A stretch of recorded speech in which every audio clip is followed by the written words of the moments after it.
পবিত্র কোরআনে রোজা সম্পর্কে আল্লাহ তাআলার কি হুকুম আছে এবং রাসূল সাল্লাল্লাহু আলাইহি ওয়াসাল্লাম রমজান মাসে কি কি আমল করতেন। ইয়া আইয়ুহাল্লাযীনা আমানু কুতিবা আলাইকুমুস সিয়ামু কামা কুতিবা আলাল্লাযীনা মিন ক্বাবলিকুম লাআল্লাকুম তাত্তাকুন। হে মুমিনগণ, তোমাদের উপরে রোজাকে ওইরূপ ফরজ করা হয়েছে যেরূপ তোমাদের পূর্ববর্তী লোকদের উপরে ফরজ করা হয়েছিল, যাতে তোমরা আল্লাহ ভীরু হয়ে যেতে পারো। আসসালামু আলাইকুম প্রিয় দর্শক, মুমিনদের উপরে ফরজ আহকামের মধ্যে অন্যতম একটি ফরজ রমজান মাসের রোজা রাখা। আমাদের নবী মুহাম্মদ মুস্তাফা সাল্লাল্লাহু আলাইহি ওয়াসাল্লাম যখন হিজরত করে মদিনায় আসেন, তার দ্বিতীয় বৎসরে অর্থাৎ দ্বিতীয় হিজরিতে রোজার বিধান অবতীর্ণ হয়। রমজান মাস, যে মাসে মানুষের দিশারি এবং সৎপথের স্পষ্ট নিদর্শন ও সত্য সত্তার পার্থক্য রূপে কোরআন অবতীর্ণ হয়েছে। অতএব তোমাদের মধ্যে যে কেউ এই মাস পাবে সে যেন এই মাসে রোজা রাখে। যদি কেউ এই মাসে রোগাক্রান্ত এবং সফরে থাকে, তার জন্য রয়েছে অন্য সময়। আল্লাহ সুবহানাহু ওয়া তাআলা তোমাদেরকে সরল আদেশ দেন এবং জটিলতার মধ্যে ফেলেন না। তার মহত্ব প্রকাশ করো, অবশ্যই তোমরা কৃতজ্ঞ হবে। রোজা শব্দকে আরবিতে সাওম বলা হয়। সাওম শব্দের শাব্দিক অর্থ হলো বর্জন করা, কোনো জিনিসকে ছেড়ে দেওয়া। পরিভাষায় রোজা বলা হয় খাওয়া, পান করা এবং স্ত্রী সহবাস বর্জন করা। একেই বলা হয় রোজা বা সাওম। কতক্ষণ খাওয়া, পান করা এবং স্ত্রী সহবাস বর্জন করতে হবে এ বিষয়ে আল্লাহ সুবহানাহু ওয়া তাআলা বলেন, ওয়াকুলু ওয়াশরাবু হাত্তা ইয়াতাবায়ানা লাকুমুল খায়তুল আবিয়াযু মিনাল খায়তিল আসওয়াদি মিনাল ফাজর সুম্মা আতিম্মুস সিয়ামা ইলাল লাইল। তোমরা ভোর পর্যন্ত খাওয়া দাওয়া করো এবং পান করো, তারপর খাওয়া দাওয়া পান করা বর্জন করো রাত পর্যন্ত। সুপ্রিয় দর্শক, আল্লাহ সুবহানাহু ওয়া তাআলা পবিত্র কোরআনে রোজা বিষয়ে উপরোক্ত আহকামগুলো আমাদের উপরে অর্পণ করেছেন। এখন আমরা জানবো যে রাসূলুল্লাহ সাল্লাল্লাহু আলাইহি ওয়াসাল্লাম রমজান মাসে কিভাবে রোজা রাখতেন ও কি কি আমল করতেন। রমজান মাস এলে রাসূল সাল্লাল্লাহু আলাইহি ওয়াসাল্লামের মনের আন্তরিকতা, শারীরিক অবস্থা ও পরিস্থিতি পরিবর্তন হয়ে যেত। রাসূলের বর্ণ একটা আলাদা রূপ নিত। তিনি নিজেকে রমজান মাসের জন্য উৎসর্গ করে দিতেন এবং নিজের ব্যক্তিত্বকে রমজান মাসের জন্য পাগল করে তুলতেন। হযরত আয়েশা রাদিয়াল্লাহু আনহা বলেন, যখন রমজান মাসের আগমন হতো তখন নবীজির বর্ণ পরিবর্তন হয়ে যেত। নামাজ অত্যাধিক পড়তেন, দোয়ার মধ্যে অনুনয় বিনয় চলে আসতো এবং আল্লাহ সুবহানাহু ওয়া তাআলার ভয় ভীতি তার মধ্যে প্রাধান্য পেয়ে যেত। সুপ্রিয় দর্শক, উপরোক্ত হাদিসটির সারমর্ম পবিত্র রমজান মাসের রহমত, মাগফিরাত, নাজাত অর্জন ওই সমস্ত ব্যক্তি করতে পারবে যারা রমজান মাসের জন্য নিজেকে বিলীন করে দেবে এবং নেক কাজের জন্য নিজেকে পাগল করে তুলবে। দুনিয়া এবং দুনিয়ার যাবতীয় লক্ষ্য বস্তু ছেড়ে দিয়ে শুধু আল্লাহর ইবাদত করার জন্য পাগল হয়ে যাবে। সেই ব্যক্তি প্রকৃত পক্ষে রমজান মাসের স্বাদকে আস্বাদন করতে পারবে।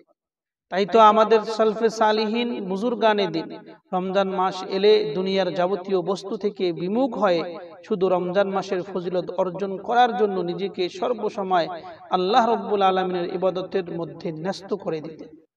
পবিত্র রমজান মাসে আল্লাহ সুবহানাহু ওয়া তাআলার প্রেমে পাগল হয়ে যেতেন। কোনো কিছুর দিকে ভ্রুক্ষেপ থাকতো না, শুধু আল্লাহর ইবাদত, আল্লাহর আরাধনা উপাসনায় নিজেকে উৎসর্গ করে দিতেন। তবেই প্রকৃত পক্ষে রমজান মাসের ফজিলত অর্জন করতে পারতেন তারা। আল্লাহর বেশ কিছু বান্দা রমজান মাসে সব জিনিস থেকে মুখ ফিরিয়ে শুধু আল্লাহর জন্য পাগল হয়ে কোনো কিছুর কোনো হুঁশ থাকতো না, খাওয়া দাওয়া ভুলে যায়, শুধু আল্লাহকে পাওয়ার জন্য পাগল হয়ে যায়। তাই তো আল্লাহ তাআলা বান্দার শরীরের দিকে লক্ষ্য করে তার রাসূলের মাধ্যমে হুকুম পাঠিয়েছেন, তাসাহারু ফাইন্না ফিস সুহুরি বারাকাহ। তোমরা এতটা পাগল হইও না, যে খাওয়া দাওয়া সবকিছুই ভুলে যাইবে। তোমরা সেহরির সময় এলে সেহরি করে নিও, কেননা সেহরির মধ্যে আল্লাহর বরকত রয়েছে। আল্লাহর প্রেমে পাগল হয়ে ইফতারের সময় এলে ইফতার করা ভুলে যেও না। রাসূল সাল্লাল্লাহু আলাইহি ওয়াসাল্লাম ইরশাদ করেছেন, আমাদেরকে আদেশ দেওয়া হয়েছে, উমিরনা আন নুআজ্জালা ইফতারানা ওয়া নুআখিরা সুহুরানা, ইফতারের সময় এলে তাড়াতাড়ি ইফতার করতে এবং সেহরির সময় এলে দেরি করতে। এজন্য প্রিয় দর্শক, ইফতারের সময় হলে দেরি করা যাবে না এবং সেহরিটি সেহরির শেষ সময়ের মধ্যে করাটাই সুন্নাত। রাসূল কি দিয়ে ইফতারি করতেন? রাসূল সাল্লাল্লাহু আলাইহি ওয়াসাল্লাম নিজে খেজুর দিয়ে সেহরি এবং ইফতারি করতেন এবং সাহাবাদেরকে খেজুর দিয়ে সেহরি ইফতারি করার জন্য উৎসাহিত করতেন। খেজুর না থাকলে পানি দিয়ে ইফতারি করার দিকে তারগিবও দিয়েছেন। এই জন্যই উলামায়ে কেরামরা খেজুর এবং পানি দিয়ে ইফতারি করাকে সুন্নত বলেন। রাসূল সাল্লাল্লাহু আলাইহি ওয়াসাল্লাম একটি তাজা খেজুর দিয়ে ইফতারি করতেন, যদি তা না থাকতো কয়েকটি শুকনো খেজুর দিয়ে ইফতারি করতেন, সেটাও না থাকলে অল্প কিছু পানি দিয়ে ইফতারি করতেন। রাসূল তারাবির নামাজ কিভাবে পড়েছেন? রাসূল সাল্লাল্লাহু আলাইহি ওয়াসাল্লাম এক রাত মসজিদে সাহাবাদের সঙ্গে নামাজ পড়লেন। তারপরে দ্বিতীয় রাতেও লোকের সংখ্যা নামাজের মধ্যে বৃদ্ধি পেল। তারপর তৃতীয় এবং চতুর্থ রাতের মধ্যে সাহাবায়ে কেরামরা মসজিদের মধ্যে এলেন, কিন্তু রাসূল সাল্লাল্লাহু আলাইহি ওয়াসাল্লাম মসজিদে আসেননি।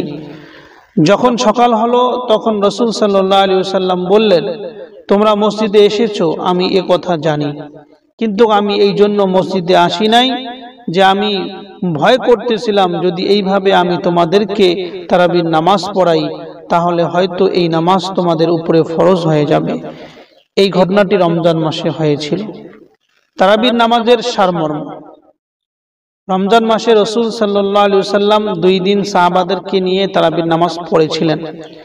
তারপরে আর রাসূল সাল্লাল্লাহু আলাইহি ওয়াসাল্লাম জামাতে তারাবির নামাজ পড়েননি, বরং তিনি একাই তারাবির নামাজ পড়তেন এবং সাহাবাদেরকে তারাবির নামাজ বা রমজান মাসের রাতের নামাজের দিকে উৎসাহিত করতেন। এজন্য এই 2 দিনের পর থেকে রমজান মাসের রাতের নামাজ রাসূল সাল্লাল্লাহু আলাইহি ওয়াসাল্লাম এবং সাহাবায়ে কেরামরা একাই অত্যন্ত গুরুত্ব সহকারে আদায় করতেন। এইভাবেই তারাবির নামাজ চলতেই থাকে রাসূলের জীবনীতে, হযরত আবু বকর সিদ্দিক রাদিয়াল্লাহু আনহুর খিলাফতের জামানায় এবং হযরত উমর ফারুক রাদিয়াল্লাহু আনহুর খিলাফতের প্রথম দিকে। তারপর হযরত উমর ফারুক রাদিয়াল্লাহু আনহু তার খিলাফতের শেষের দিকে তারাবির নামাজকে আবার ওইভাবে শুরু করেন যেভাবে রাসূল সাল্লাল্লাহু আলাইহি ওয়াসাল্লাম শুরুতে 2 দিন জামাতের সহিত তারাবির নামাজ পড়িয়েছিলেন। এই আমলকে সাহাবায়ে কেরামরা খুব পছন্দ করেন এবং আজ পর্যন্ত এই আমল এইভাবেই উম্মতের মধ্যে চলে আসতেছে। পবিত্র রমজান মাসে রাসূল সাল্লাল্লাহু আলাইহি ওয়াসাল্লামের তাহাজ্জুদের নামাজ। রাসূল সাল্লাল্লাহু আলাইহি ওয়াসাল্লাম পবিত্র রমজান মাসে তাহাজ্জুদ নামাজের খুব গুরুত্ব দিতেন।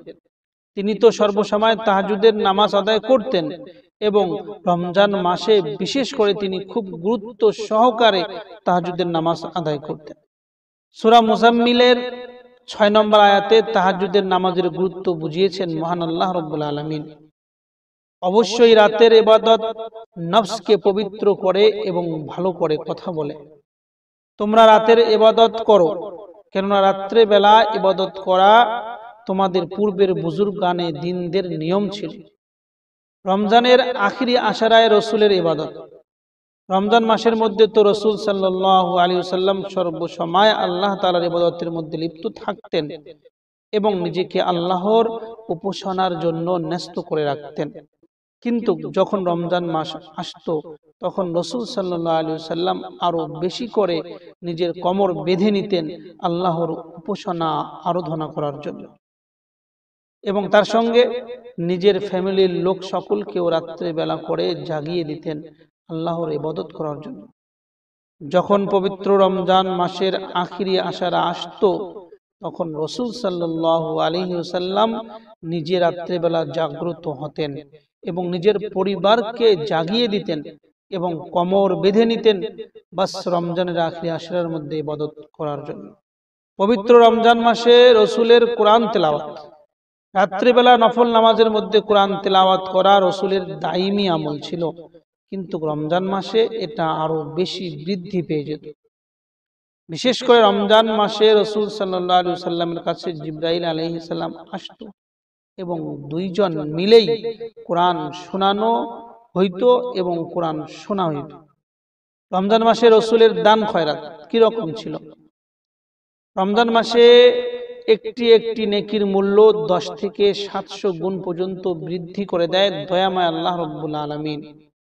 তাই রাসূল সাল্লাল্লাহু আলাইহি ওয়াসাল্লাম, যিনি সর্বসময় গরিব মিসকিনের চিন্তা করতেন, রমজান মাসে আরো বেশি করে গরিব মিসকিনের জন্য দান খয়রাতকে পছন্দ করতেন এবং সাহাবায়ে কেরামকে দান করার প্রতি উৎসাহিত করতেন এবং তার তারগিব দিতেন। রমজান মাসের আখিরি ইতিকাফ, পবিত্র রমজান মাসটাই হলো মহান আল্লাহ রাব্বুল আলামিনের সান্নিধ্য লাভ করার উপায়। পবিত্র রমজান মাস হলো আল্লাহ তাআলার নৈকট্য লাভ করার উপায়, আল্লাহর প্রিয় হওয়ার উপায়, আল্লাহর ওলি হওয়ার উপায় এবং আল্লাহকে পাওয়ার একমাত্র উপায়। এবং তার মধ্যে ইতিকাফ হলো পৃথিবীর সবকিছু ছেড়ে দিয়ে, পৃথিবীর সব জিনিস থেকে সম্পর্ক নষ্ট করে নিজের মাওলায়ে হাকিকির দরবারে পড়ে থাকা, প্রেমাস্পদের জন্য নিজেকে বিলিয়ে দেওয়া।